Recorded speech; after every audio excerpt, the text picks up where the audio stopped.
Yeah. Ok? Aliás, vamos falar de balada.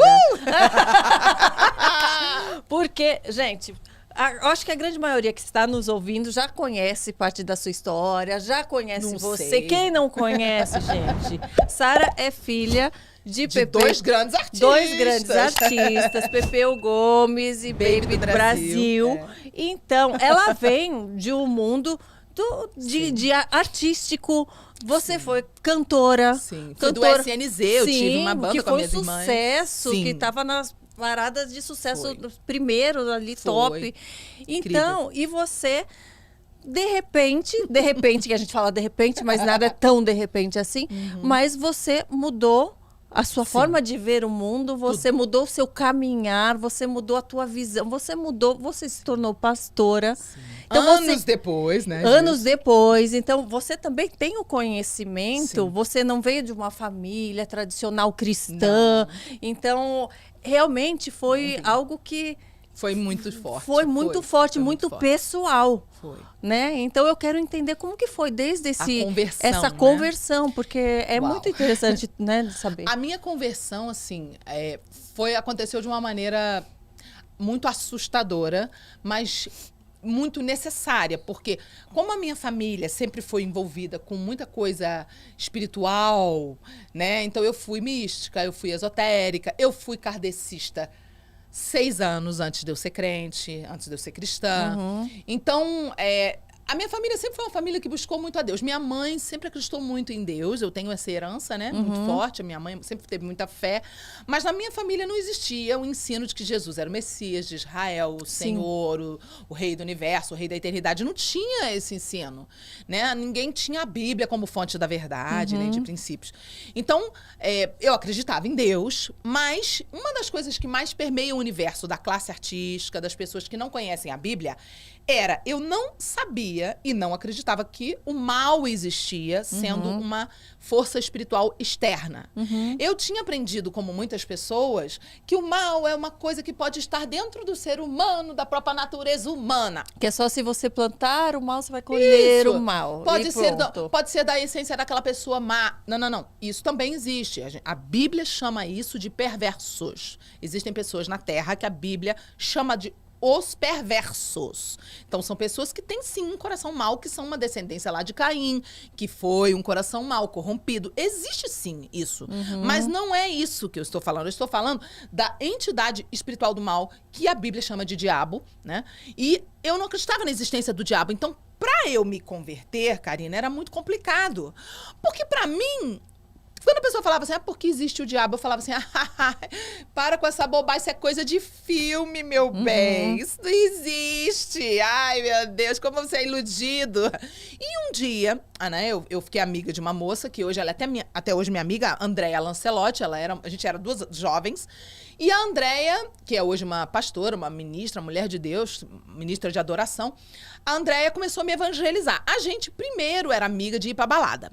A gente era adolescente, ia pra baladinha juntos. De repente, a Andréia some e a gente fica sabendo que a Andréia tinha se convertido numa igreja evangélica, virado crente, por isso ela não ia mais pra balada. Aí pronto, começamos a falar mal dela. A Andréia virou crente, agora não vai pra balada, agora virou ficou fanática. chata, ficou doida, chamava louca. de fanática. Lavagem cerebral, né? Aquelas Exato. papos. Lavagem cerebral, fanática, maluca, obcecada. Bom, nisso, a Andréia some, olha bem. E a Andréia casa, mora fora do Rio, morava no Rio. Anos depois, a Andréia volta a morar no Rio com o marido, com os filhos e tal. A gente é amiga de anos, a gente começou a voltar a se falar. Eu comecei a frequentar a casa dela. Imagina eu me vestia igual uma piriguete, usava um cabelo ruivo até o bumbum, uns vestidos que hoje não servem nem pra blusa, de tão curto que era. Uns decotes era tão barra pesada, minha filha, que eu ia puxando os peitos, eu só parava de puxar os peitos. Quando engasgava, começava a engasgar. Quando a auréola do peito começava a aparecer, Karina, a auréolazinha do peito começava a aparecer. Daí você falou, é o limite, tá aqui é o limite. Tá bom. É o nível de perturbação que eu vivia. O nível. Aí você vê o que é uma pessoa sair da cachorrice pra princesice, é um processo realmente transformador, que Deus realmente me tirou de lá. Resumindo, aí eu ia pra casa da Andréia, ela e o marido nunca me julgaram. Não me olhavam torto, não condenavam nada em mim. Sempre tiveram uma forma muito amorosa de me abraçar no evangelismo. Porém, eles desciam a lapada da palavra de Deus. falavam de Jesus rasgado.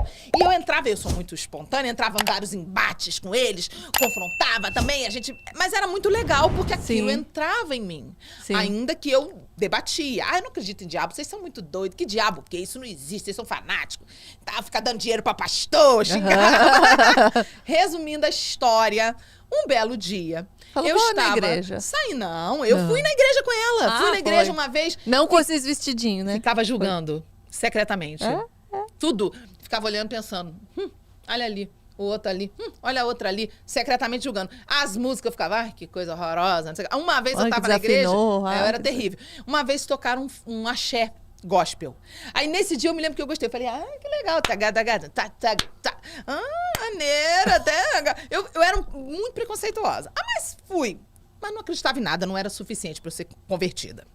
Um louvorzinho, não era. Eu tinha que ter uma experiência forte. Porque eu tive envolvimento com muita coisa espiritual, sobrenatural, que não era de Deus, né? E aí, um dia, eu tava saindo de um ensaio, eu trabalhava com a minha mãe, eu era backing vocal da minha mãe. A gente ia fazer um show lá em Botafogo, num local de eventos. E na hora que a gente estava saindo do ensaio, aconteceu uma coisa sobrenatural. Foi aí que toda a minha história começou. Eu estava num debate, uma discussão na porta com uma pessoa da equipe. E, de repente, eu estava com o celular na mão, e isso foi mais de 20 anos atrás. Foi em outubro de 97, foi o dia que aconteceu isso. E era o celular antigo, era aquele tijolão pesado. Eu tô com o celular na mão e começou uma discussão entre eu e uma pessoa da equipe na porta do evento. Eu com aquelas roupas de piriguete, toda perturbada. Nisso, a pessoa fica possessa. Eu não sabia que a pessoa estava possessa. E a pessoa arranca o celular da minha mão. Isso aconteceu, isso é uma experiência que eu vivi. Arranca o celular da minha mão numa velocidade sobrenatural, que não deu pra ver como foi tão rápido, e me dá uma batida com o celular, me agride com o celular. Com o meu próprio celular, depois joga o celular no chão. Não tem explicação. Nisso, a pessoa me agride, pega de raspão assim no meu rosto. Bateu aqui no meu rosto. Imagina, se batesse cheio, né? Podia até quebrar. Mas aí bateu assim de raspão, eu, num reflexo, me segurei meu rosto e abaixei, me curvei pra me proteger. Essa pessoa continuou andando e eu me cobri. Um meu cunhado que trabalhava junto, um dos meus cunhados que trabalhava junto na produção, me agarrou achando que ia ter briga. Tipo, numa de apartar. Sim. E eu falei pra ele, não, pode me soltar que eu não vou fazer nada. Porque eu tava em outro planeta, eu não entendi nada do que aconteceu. Nisso, quando eu levanto o rosto com a mão assim, né, ainda com reflexo, que eu levanto o rosto e olho a pessoa, tinha uma ladeira na frente do lugar, era uma ladeira levemente inclinada, não era uma ladeira muito íngreme, não. Aí a pessoa tava andando, já tava mais ou menos uns 6 metros, 7 metros de distância, descendo, e a pessoa falava assim, com muita raiva, você vai ver, sei lá, e virava pra trás e falava assim, praguejava. Só que na hora que eu olhei, ainda assim, com a mão no rosto, tudo muito rápido, eu tive uma visão aberta espiritual pela primeira vez na minha vida. É muito importante pontuar que eu nunca usei drogas, nunca precisei, sempre fui muito solta, né? Nunca bebi, nunca gostei de bebida. Sou uma pessoa muito lúcida. Eu sempre amei a coisa do pé no chão, da lucidez, porque eu fui criada numa família, Karina, que não tinha repressão. Eu não tinha... Era o rebelde sem causa, não tinha motivo pra me rebelar, porque eu podia tudo o que eu quisesse. Então, eu nunca tive essa necessidade de beber pra me soltar, porque eu já era solta, entendeu? Então, eu era uma pessoa muito racional, muito lúcida. Eram 3 horas da tarde, luz do dia, era o ar livre, essa cena. Tá? Eu tava num lugar coberto, a pessoa foi saindo pela luz do sol. Não tinha como eu achar que vi uma sombra. Eu vi, de visão aberta, assim, ó, pá! A pessoa ficou toda transparente. Toda. E eu vi um monstro dentro da pessoa com garras e assim, pareciam garras e chifres vários. Saía pra fora do limite do corpo da pessoa. E quando eu vi isso, eu fiquei em estado de catatônica, assim, eu fiquei em estado de choque. Porque naquele momento eu lembrava da Andréia, do Alexandre, marido dela, falando. Eu lembrava de tudo que eles me diziam. E tudo aquilo embolando na minha cabeça. Meu Deus, isso é real, isso é real. Primeira coisa que eu tive que entender é que o mal existia. Alguém que estava com você viu também? Presta atenção. Aí eu fiquei catatônica, assim, eu não tinha reação. E nisso a pessoa continuou descendo e eu catatônica, vendo. Nisso começam os questionamentos. Na minha cabeça, que a gente sabe que a Bíblia fala, em Efésios 6, que o inimigo seta. Que o escudo da fé, ele nos protege contra os dardos inflamados, que são as setas, que vêm para te roubar a semente. Então começou uma seta na minha cabeça, assim, de incredulidade. para com isso, você tá tendo uma ilusão. Não tem nada a ver. Imagina, que absurdo. Isso é uma fantasia. Ai, você não viu bem isso que você acha que você viu. E eu catatônica. De repente, na hora que eu comecei a ouvir essa seta na minha mente, eu fui chegando pra trás e me encostei no muro. Assim, estado de choque. Nisso vem uma mulher entrando na minha frente. Essa mulher se chama Lui. Ela era guitarrista da nossa banda. Ela tocou, não sei se ela ainda toca, porque eu não assisto quase televisão, anos na banda do Serginho Grosman do Altas Horas. E a Lui é cristã, e eu não sabia. Ela era guitarrista da nossa banda. E ela viu também. A Luz me segura e fala assim, olhe pra mim. Ela é baianinha, tem o sotaquinho baianinho, né? Olhe pra mim. Aí eu olhei. Ela disse, não fique com raiva dessa pessoa. Porque o que está nessa pessoa não foi a pessoa que lhe agrediu. Foi o inimigo. Aí, Karina. Aí eu pirei. Porque eu pensei... Aí eu acordei do transe, né? Do estado de catatônica, que eu tava assim, paralisada. Eu acordei e comecei a chorar instantaneamente. Eu comecei a chorar porque eu comecei a entender. Sabe quando o chão sai? Toda a minha base que eu construí até ali, tudo que eu acreditava ruiu. E aí eu comecei a ter que me reconstruir a partir daquele momento. Meu Deus, então no que eu vou acreditar? A Andréia tem razão, a minha amiga tem razão. Fui pra casa, liguei pra ela, ela foi correndo, ela morava na Barra, eu morava no Alto Leblon. Ela foi lá me visitar. Chegou na minha casa, começou a orar comigo. Aí ela orou e foi embora. Daquele dia em diante, eu entrei no meu quarto, todos os dias antes ou depois do trabalho, eu entrava no meu quarto. Eu nunca tinha lido Bíblia. Eu nunca tinha ouvido falar, né? Eu não sabia o que era Espírito Santo. Eu nunca tinha ouvido falar de Mateus 6,6, que manda você orar no secreto. Nunca. Mas eu comecei a praticar sem saber. Eu trancava no quarto e falava com Deus. Deus, olha, se o diabo existe, então deve ter outras coisas aí que a Bíblia fala que é verdade. Agora eu quero que você me fale. Só que eu era abusada. Em vez de eu orar com reverência, não tinha nenhuma reverência, né, a Deus, eu falava assim, olha só, dentro do quarto. Eu quero saber o resto dessa história. Você tinha quantos anos nessa época? 24. Eu quero saber, eu falava assim, eu quero saber a verdade dessa história. E tem mais. Não adianta você mandar pastor, padre, rabino, profeta, pai de santo nenhum pra falar comigo. Quero falar direto. Eu não quero ouvir ninguém, eu não vou acreditar. Ou você fala diretamente comigo. Olha o nível de abuso, né? Abusada. Bom, enfim, Deus teve misericórdia ali da minha ignorância, teve misericórdia e viu meu coração sedento. Sim, sim. 2 semanas se passaram eu fazendo isso. Chegava do trabalho, ou antes do trabalho eu fazia. Depois de 2 semanas eu tava em cima da minha cama. E foi o grande dia, o dia D da minha vida. Eu tava assim de pijamão, eu tinha uma cama de casal bem grande, eu tava com as pernas esticadas. E eu tinha o hábito de escrever. Toda vez que eu ia falar com Deus, né, eu escrevia carta do que eu tava falando. Eu tenho até hoje esse caderno guardado. E nesse dia eu estava escrevendo uma carta que dizia mais ou menos assim: Deus, eu nunca conheci um homem sério, porque eu era uma mulher que o meu vazio eu preenchia, não era com bebida, nem drogas. Meu vazio eu preenchia com relacionamento sexual, com homem. Minha droga era relacionamento. Então eu era uma mulher super promíscua, eu era uma mulher que usava os homens, eu era muito feminista, eu era muito aquela coisa de também eu pego igual, eu era desse tipo. Eu pego, descarto, eu não sei o que vou pegar agora, vamos ver quem vai ser o próximo. Exato, eu achava que eu tava por cima, eu achava que assim eu tava me validando. Mal sabia eu que eu tava sendo aeroporto de demônio. Desvalorizando, E aeroporto de demônio, porque o sexo tem o poder de transferência de espíritos. Então, eu recebia muitos espíritos malignos através da relação sexual ilícita. Eu era aquelas mulheres que ia pra boate, pegava o cara, andava com camisinhas e camisinhas na bolsa, achava que eu tava por cima, achava que eu era uma mulher moderna. Eu era uma mulher perdida, né? Mas eu tava me achando, entendeu? Se achando. E tava toda arrebentada. E resumindo, na hora que Deus me chama, eu estava afundada em pecado, vivendo cheia de pecado. Tinha muita coisa ruim na minha vida, né? Cargas energéticas malignas na minha vida. E eu tinha um coração sedento por amor, sedento por uma história de amor, sedento por ser amada, né? Eu tinha aquele desejo de encontrar uma pessoa, mas eu escondia isso de mim mesma. Sim. Porque, isso era dar o braço a torcer, que eu precisava de homem, né? Sim. Nisso, eu tô começando a escrever a carta e falo, Deus, eu nunca conheci um homem sério.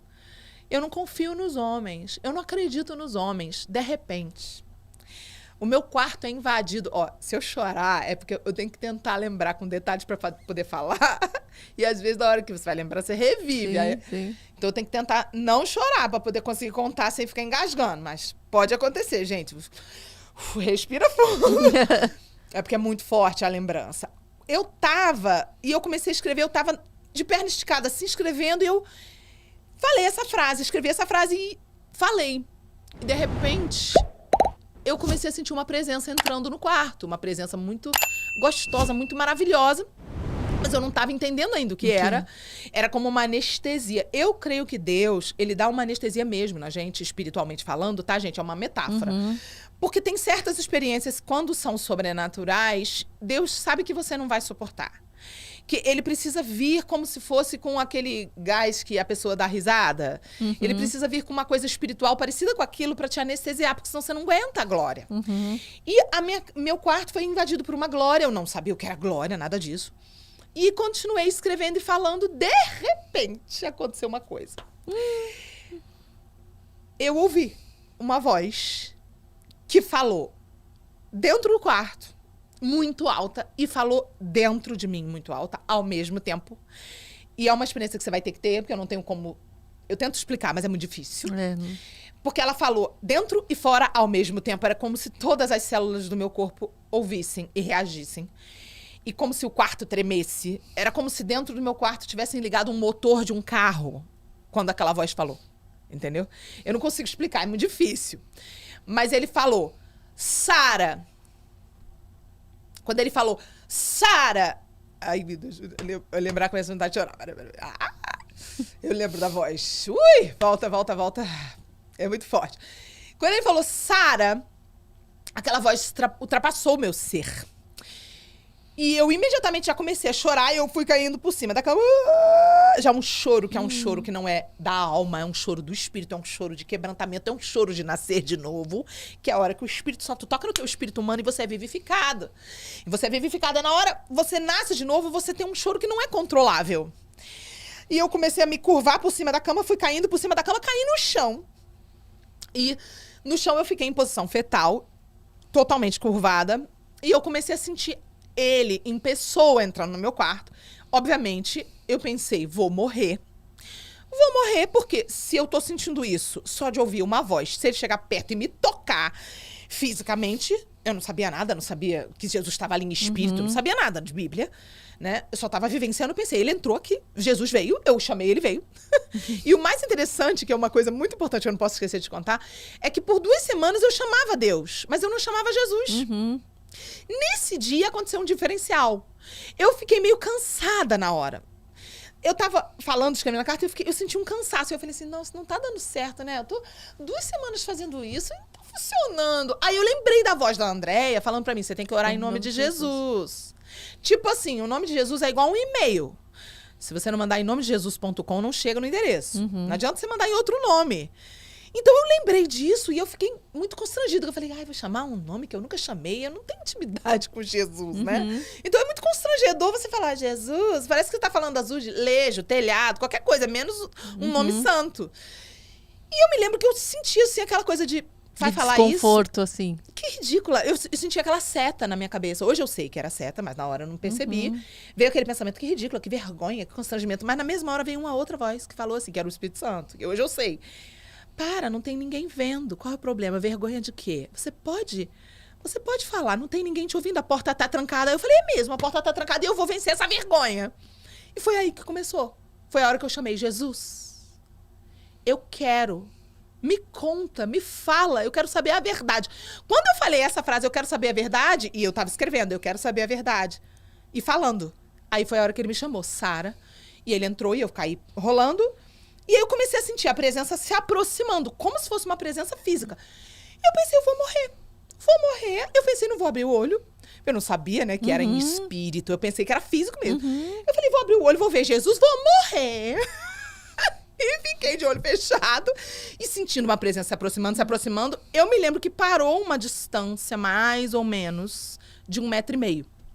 2 metros, mais ou menos. Eu sentia uma distância mais ou menos de 2 metros, 1,5 metro. Não dá pra explicar o que era isso que eu sentia, eu só sei que eu senti que tinha uma distância. E nessa distância, ele falou.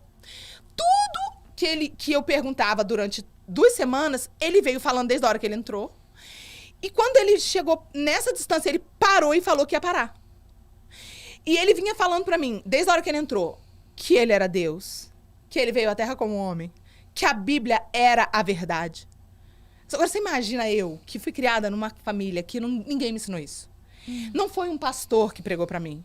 A minha amiga me evangelizou, mas quem me convenceu, quem me visitou foi Jesus. E aí eu ouvi ele me dizer tudo aquilo.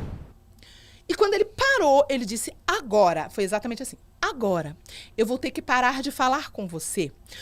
Ele falou no diminutivo, porque o seu coraçãozinho não está aguentando. Mas eu vou deixar o meu Espírito Santo aqui. Só que eu não sabia o que era Espírito Santo, Karina.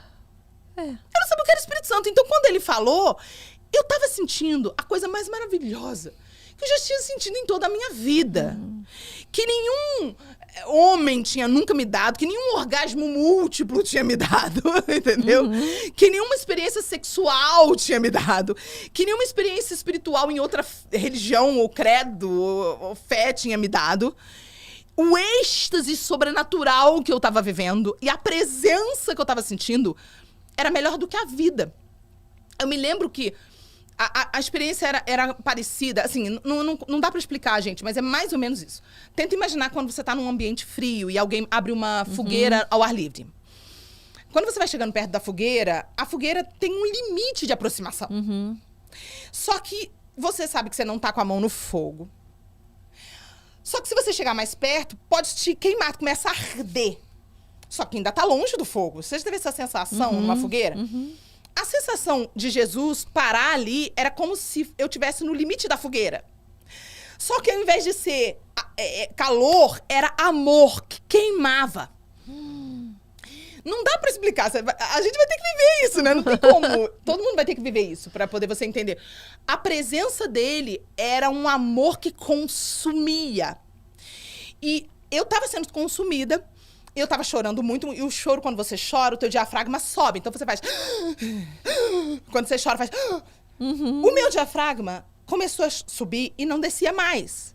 Então ele subiu e não descia mais, porque era um choro tão violento que eu não conseguia pegar o ar mais. Nossa. Eu comecei a ser consumida pelo amor. E subiu e travou, e eu comecei a não querer parar, porque eu não queria que aquela glória parasse. Eu comecei a desoxigenar. Eu comecei a sentir a ponta dos meus dedos, eu em posição fetal. Eu comecei a sentir as pontas dos dedos, da mão e do pé, formigar, porque eu comecei a não mais sentir, porque eu comecei a desoxigenar. E eu comecei a ter consciência de que eu estava num estágio quase desmaiando. Só que ele começou a falar, eu vou precisar parar de falar com você agora. Uma voz que não dá pra explicar, é a coisa mais linda que existe. E ele disse, mas eu vou deixar o meu Espírito Santo, o seu coraçãozinho não está aguentando. E eu não queria que ele parasse. Então, sem voz, com o diafragma lá em cima, sem força, eu comecei a dizer assim com a boca, não, para de falar. Não, para de falar. Eu não queria que ele parasse de falar. Sim.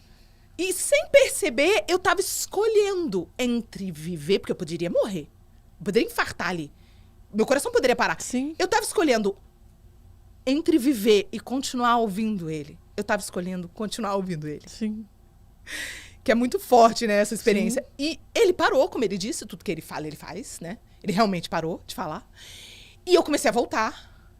Meu diafragma começou a voltar, eu comecei a conseguir respirar de novo, chorando muito. Meu dedo começou a voltar. Mas eu senti que aquela presença, da forma como estava, começou a sumir lentamente, mas ficou uma presença muito maravilhosa. Que é uma paz, assim, né? Que é o Espírito Santo, que é suportável. Porque a presença da visitação de Jesus em pessoa, ela é quase insuportável. É muito, muito forte. E é impossível você continuar a mesma pessoa depois disso.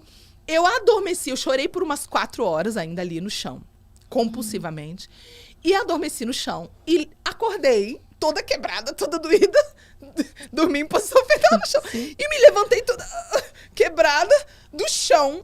E corri pro corredor e liguei pra minha mãe na hora que eu acordei. Porque minha mãe sempre foi a pessoa que me ensinou a ter fé. E quando eu entendi tudo que a Você André... falou, ela vai me entender. Vai entender. Né? E eu pensei, tudo que a André me falou nesses anos todos, foram 10 anos que a André me evangelizou, eu pensei, tudo que a André me falou por 10 anos é verdade. Se você não tiver Jesus, você não é salvo. Jesus é o único que traz a salvação. Meu Deus, a minha família toda, ninguém tem Jesus, eu entrei em desespero. E é isso que acontece com muita gente quando não tem sabedoria, né? Porque eu não tinha nenhuma sabedoria, era zero sabedoria. Zero entendimento, zero tudo. Mas o desespero pra contar pra família, achando que todo mundo ia acreditar. Querendo salvar o mundo rapidamente. Deixa eu avisar todo mundo que todo mundo vai em me entender, vai acreditar e vai todo mundo se alertar e pronto, salvei, geral. Exatamente. Daí você começa a falar, pessoal... E depois você lembra, você fala, gente, como eu era tonta. Meu Deus, quanta inocência. Enfim, eu já tinha entendido que o diabo existia, mas eu não sabia nada sobre batalha espiritual. Eu não sabia nada, por exemplo, sobre a guerra espiritual envolvida quando uma pessoa se converte numa família, que os demônios que saem daquela pessoa parece que vão pulando tudo pros outros, né? Desesperado. Não, eu não quero sair dessa linhagem familiar, eu não quero. Então é uma guerra, né? Mas eu não sabia. Eu peguei o telefone e liguei pra minha mãe. Minha mãe, obviamente, não acreditou em nada. Minha mãe começou a gritar. Ela fala, né, hoje em dia, quando a gente conversa sobre isso. Raramente a gente conversa sobre isso, mas quando a gente conversa, ela fala, minha filha, eu não lembro. Ela não lembra. Ela não lembra, só que eu tenho uma testemunha que era a moça que trabalhava na casa dela, uma senhorinha, Dona Maria. Ela era assembleiana da Assembleia de Deus, daquelas irmãs do coque, do saião, bem tradicional da Assembleia de Deus. E ela era aquela irmã da oração. E ela conta que no dia que eu liguei, porque um ano depois disso, ela foi trabalhar na minha casa. Então, quando ela foi trabalhar na minha casa, ela me contou, lembra aquele dia que você ligou pra contar pra tua mãe que Jesus tinha aparecido pra você? A sua mãe ficou muito nervosa quando você desligou o telefone, ela ficou muito estressada, ela jogou abajur no chão, gritou. E eu me tranquei no quarto. E fui orar. E fui orar de joelhos pela salvação da sua família. Porque eu tinha entendido que Jesus tinha entrado na sua casa e que agora a salvação tinha chegado, porque eu e minha casa serviremos ao Senhor. E eu fiquei impactada, porque eu não sabia que tinha uma intercessora que conhecia a palavra, né? Olha, naquele momento, dentro da casa da minha mãe. A mulher foi trabalhar pra mim um ano depois, foi maravilhoso. Enfim, minha mãe, depois dali, logicamente, foi muito difícil o relacionamento. Foram 2 anos extremamente conturbados. A gente praticamente não se falou durante 2 anos, né? E depois disso, minha mãe teve um encontro com Jesus. E eu me lembro que foram 2 anos, Karina, que eu entrava na igreja chorando e eu saía chorando. Eu não sorria dentro do culto. Eu não me alegrava por 2 anos, porque eu não tinha motivo para rir. Porque eu tinha descoberto a verdade. Eu tinha descoberto que Jesus era o Senhor, mas não tinha mais ninguém cristão na minha família. Não tinha mais ninguém na minha família que tinha salvação. Então eu entrava na porta da igreja, eu já desabava. Eu tinha meu trabalho, eu tinha que ser profissional, eu tinha que estar na beca ali toda inteira. Mas quando eu pisava dentro da igreja, no altar, ali, não chegava no altar, na porta do corredor da igreja, nem estava no altar. Chegava na porta, eu já desabava. E já entrava chorando, dizendo, Deus, salva minha família, salva minha família. Já entrava aos prantos. Porque ninguém da minha família era cristão. Bom, 2 anos depois... Você nem conversava sobre isso, então, com as outras pessoas? Não tinha uma abertura, né? Não conseguia. Era motivo... Eu sei. Não conseguia. Eu não conseguia. As pessoas riam, porque... Achou que é exagero, que daqui a pouco vai passar, né? Vai passar isso daqui a pouco. Eu consigo ver como eles me viam, Karina. Eu era uma mulher que eu parecia aquelas prostitutas de beira de rua ali. Eu tinha... Eu era uma pessoa chique, eu sempre fui muito chique, mas eu tinha um jeito vulgar de ser. Eu era aquela mulher com roupa de prostituta, o jeito de prostituta, eu era sensual. Eu ficava seduzindo o tempo inteiro. A minha autoestima estava totalmente baseada no quanto eu me achava desejável sexualmente. Eu não entendia o meu valor além do sexo. Eu achava que eu existia para isso, que eu era instrumento de sexual. Eu não entendia que eu tinha uma essência. Eu não entendia que Deus me via muito além de um instrumento sexual. Na hora que Jesus falou comigo, ele falou muitas infinitas coisas, né? E uma das coisas que ele falou pra mim era que eu era muito além disso. E eu chorei muito. Porque eu tive um batismo de arrependimento. Eu passei uns 3 dias chorando depois daquela experiência. E enquanto ele falava, eu me vi. Eu vi quanto eu era imunda, suja, cheia de demônios, cheia de opressão espiritual, cheia de cargas. E enquanto eu chorava, eu dizia, como você pode falar comigo? Porque eu via a santidade dele, eu vi que quanto ele era santo e o quanto eu era suja. E o meu choro era, como é que você pode falar comigo? Eu não sou digna que você fale comigo, que você dirige a sua palavra a mim, né? E eu sinto como aquela mulher adúltera que ele disse, vai e não peques mais, porque ele me deu uma ordem, né? Não peques mais, não é um pedido de Jesus, é uma ordem. Vá, eu te liberto, mas nunca mais volta pro pecado. Então, foi ali que começou a minha estrada. Minha família, eles não iam entender isso de uma hora pra outra. De uma hora pra outra, aquela que era a líder da baixaria, a louca, endemoniada, virou a puritana, virou a certinha. Eu mudei tudo na minha vida. E eu falava, isso é do demônio, que é uma coisa que acontece com todo mundo que se converte, porque a gente descobre o mundo espiritual. E a gente quer alertar, é o demônio! E todo mundo, essa fanática, sua louca. Ai, não leva tão a sério tudo isso. Ai, que exagero. Nossa, foi muito difícil. Mas enfim, hoje eu entendo que eu não causei uma boa impressão. Passado uns 2 anos, eu fui em um por um da minha família pedindo perdão. E fui pedindo perdão. No dia que eu pedi perdão para minhas irmãs, uma das minhas irmãs se converteu. No dia que eu pedi perdão. Então, Deus foi trabalhando na minha vida. Mas 2 anos depois disso, eu me batizei nas águas, né? Levei 2 anos mesmo para ser uma pessoa liberta, porque a coisa era complicada. E a minha mãe se converteu. Eu recebi uma ligação da minha avó, que já está na glória. E minha avó me ligou e falou... Minha avó era católica, apostólica romana. Morreu salva, glória a Deus por isso. E minha avó era uma cristã, né? Porque os católicos são cristãos, são nossos irmãos. Minha avó cria muito em Deus. Minha avó me ligou para dizer... Minha neta... Eu tô te ligando pra te contar que a tua mãe se converteu pra tua religião. É o jeito da minha avó de falar. Tua mãe se converteu pra tua religião. Eu, pra minha religião, pô, não entendi. Sua mãe foi numa igreja e agora ela é cristã igual você. Do mesmo tipo de igreja que você. Aí eu me lembro que eu abri a janela do meu quarto e eu berrava, glória a Deus! E ela não te contou, a sua mãe não. Ela não me contou, não. Ela ficou meio orgulhosa, assim, sabe? Foi um processo difícil, normal, né? Sim. É mãe, aquela coisa de dar o braço a torcer pra filho, normal. Sim. Mas eu sei que Deus tem feito um trabalho lindo na vida dela e vai fazer, ainda tem muita coisa por Deus fazer na vida de todos nós. Mas enfim, resumindo, aí eu me converti. E aí começou um processo de santificação na minha vida. E o processo, Karina, não é um processo rápido em todas as áreas. A área da fé, ela é instantânea. A gente começa a crer instantaneamente, né? Mas o processo de mudança das vontades, o processo de transformação do comportamento, ele é um processo diário. Então, ele não é um processo fácil, ele muitas vezes é um processo lento, doloroso. Porque muitas vezes a gente vai ter que provocar vômito na nossa própria alma pra gente vomitar as coisas que a gente engoliu do mundo. E provocar vômito é muito desagradável. Né? Assim, eu engoli um monte de coisa do mundo, um monte de coisa que me dá prazer, um monte de coisa que tá morando aqui dentro de mim. E eu preciso fechar as embaixadas do inimigo para que eu possa dizer como Jesus disse, lá vem o príncipe deste mundo, que é o diabo, mas ele não tem nada em mim. E para eu dizer isso demorou, viu? Uns 2 anos e meio. Para eu dizer assim, nossa, agora, Deus, eu sou liberta. Não foi um processo fácil. Depois de muitos anos, mais ou menos 7 anos, é que eu fui consagrada a missionária. E mais ou menos 11 anos depois desse dia que eu me converti, eu fui consagrada a pastora. E fiquei 6 anos no banco, sendo discipulada, aprendendo a não ser estrela, aprendendo a ser serva, aprendendo que a celebridade da igreja é Jesus, a estrela da igreja é Jesus, não é a gente. Porque é muito difícil, né? Quando a gente chega, a gente quer, né? E você ainda trabalhava em outra área? Eu estudava cantava no SNZ. Ainda cantava? Eu cantava. Eu me converti em outubro de 97. O SNZ começou a ser montado em 98. Começamos a montar a formação da banda. 99, não entrava em conflito o grupo? Como eu levei 2 anos para ser liberta... Porque também tinha o jeito de se vestir do grupo e tal. Se você ver meu primeiro clipe com o SNZ, é do filme dos Trapalhões. O Trapalhão é a Luz Azul. Se você ver, tá no YouTube, eu tô de sutiã, barriguinha de fora e calça baixa. Eu era bem mais sensual que as minhas irmãs, assim, de gostar de mostrar. Eu era pior, bem pior. Minhas irmãs eram assim também, gostavam, mas eu era bem pior do que elas. Eu era conhecida, né?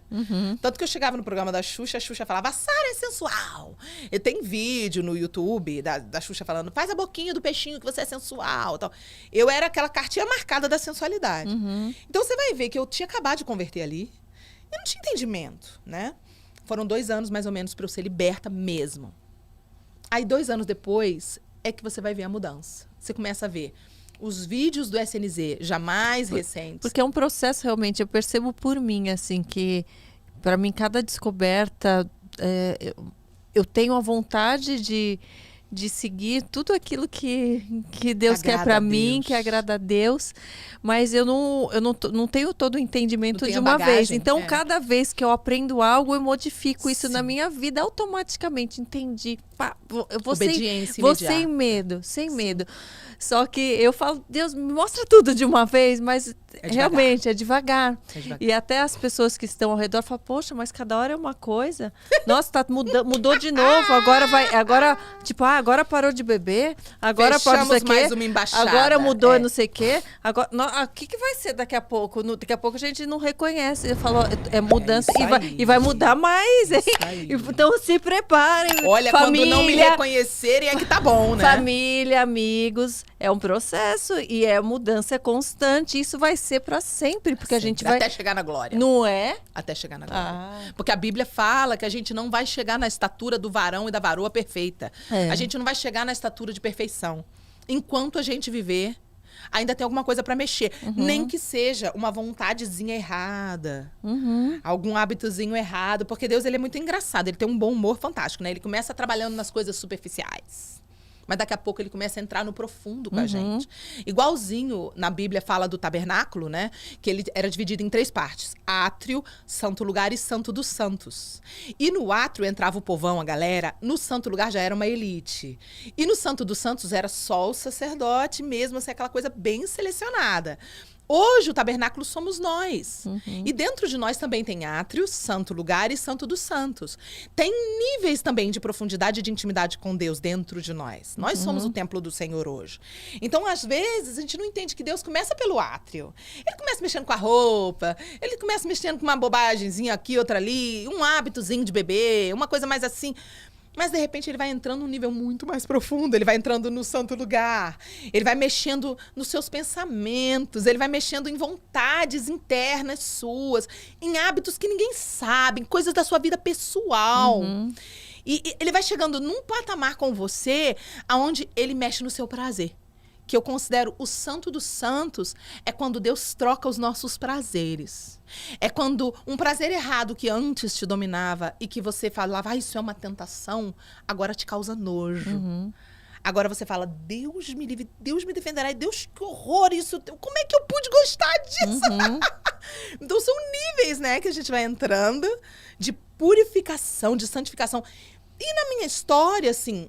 Eu continuo sendo transformada em tantas áreas, mas uma das coisas mais legais é que você começa a andar já vencendo certas coisas que um monte de gente ainda não venceu. Sim. É lindo? É, mas você enfrenta o mundo, porque um monte de gente que não venceu começa a apontar o dedo pra você, te chamando de soberba, te chamando de arrogante.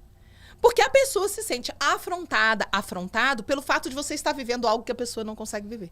Você acha que é por isso que as pessoas têm medo de colocar em ação a obediência e tudo isso, com medo de enfrentar todas essas mudanças na vida? Também, mas eu acho que o principal medo é porque a seta do inimigo na cabeça das pessoas é uma seta muito mentirosa e muito difícil de vencer, porque o inimigo, ele fala para as pessoas que elas não vão ser felizes sem aquilo. O diabo, ele fala para a pessoa assim, ele não fala em você, né? Ele fala na primeira pessoa do verbo. A seta de Efésios 6 fala na primeira pessoa do verbo. Então, ele diz assim, eu não vou conseguir ser feliz. Eu nunca vou ser feliz se eu deixar de ir pra balada beber. Isso é que é divertir, isso é que é me divertir, isso é que é ser feliz. Eu nunca vou conseguir ser feliz se eu não fizer sexo antes de casar. Isso é que é ser feliz. Então, ele vai falando pra pessoa coisas numa primeira pessoa do verbo, para a pessoa pensar que é o seu próprio pensamento. E a pessoa acredita, é uma crença enraizada. E a pessoa fica presa naquela crença, não, eu não vou fazer isso, eu quero ser feliz. Mas o Espírito Santo vem e fala assim para mim, João 12, se o grão de trigo caindo na terra não morrer, ele vai ficar só. Mas se ele morrer, ele vai produzir muito fruto, vida. Ou seja, a matemática de Deus é perder para ganhar. Eu entrego aquilo que eu amo que tá errado, aquilo que eu aprendi a amar que tá errado, aquilo que eu aprendi a sentir prazer que tá errado, eu entrego no altar de Deus. Morro para aquilo, Senhor. Tá doendo, eu gosto, mas eu te entrego. Aí eu viro as costas e vou embora sem aquilo. E no que eu viro as costas e abandono, eu tenho minhas vontades transformadas, eu começo a viver muito melhor do que quando eu tinha aquilo. E mais lá na frente, como ele fala na palavra, não há ninguém que tenha deixado tudo por minha causa, que não venha receber na vida, aqui na terra, 100 vezes mais. E é verdade. Só que as pessoas querem fazer uma barganha. Larguei agora, quero agora. Sim. Não é assim. E a área que você foi mais viciada, a área que você foi mais escravo, é a área que Deus vai mais confrontar. Tanto que pra mim, por exemplo, ele falou assim, você não vai casar rápido. Falei, é? Ele falou, Porque quando eu entrei em santidade, Karina, eu falei, Deus, eu era tão sem noção. Eu falei, Deus, olha... Você já era mãe depois dessa época? Já era mãe. Não estava casada? Não era casada, era piriguete, doida. E a minha filha tinha 6 anos quando eu me converti. Então, quando eu me firmei, né? Ela tinha 8 para 9 anos. Eu tava firme, me consagrei, me santifiquei. Porque os 2 primeiros anos da minha caminhada, eu dava uns namoradinha, eu beijava na boca, eu ia pra baladinha, não tinha muita noção, né? Era crente, mas não tinha muita noção. Aí eu fui santificando, fui transformando. Quando eu me transformei mesmo assim, converti, e eu entrei no processo, foi muito engraçado, porque eu falei pra Jesus aquela oração bem tonta, né? Senhor, olha, eu vou entrar em santidade, tá? Dando ordem em Deus. Muito ignorante. Senhor, mas o senhor sabe, né? Que eu só aguento ficar 1 ano. É melhor. Você apressa aí, que eu só tenho 1 ano. Você acredita que eu dei ordem pra Deus? Falar, olha, então Deus, toma. então Agora você vai, só por causa disso, você vai esperar bem mais. Não foi carne nem sangue agora. Foi assim, não foi carne nem sangue agora que te revelou exatamente isso. Porque eu fui toda metidinha, besta, dar ordem pra Deus. Meu bem, baixa a bola, porque Ele é o Senhor. A palavra Senhor significa dono.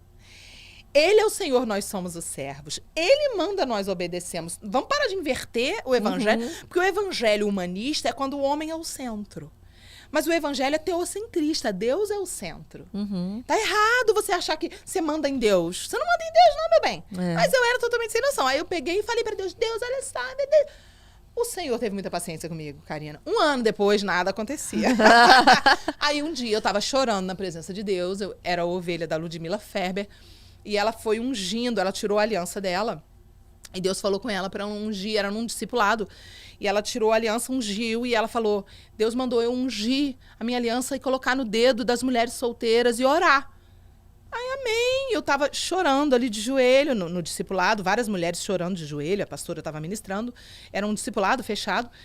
E, de repente, ela começou pela ponta da fila que eu estava. Eu estava de olho fechado, e eu estava no último lugar da fila. E ela estava mais pro lado de lá. Ela saiu do lado de lá e começou por mim. Então, ela enfiou aquela aliança besuntada de óleo, né, no meu dedo. Ficou aquela coisa melada, assim, na minha mão. E ela começou a colocar e tirar, e orar, e uma por uma. Só que quando eu vi que ela saiu da outra ponta e veio pro meu lado, o Senhor falou comigo, eu tenho um ministério para você. E eu vou te usar. Mas não vai ser rápido.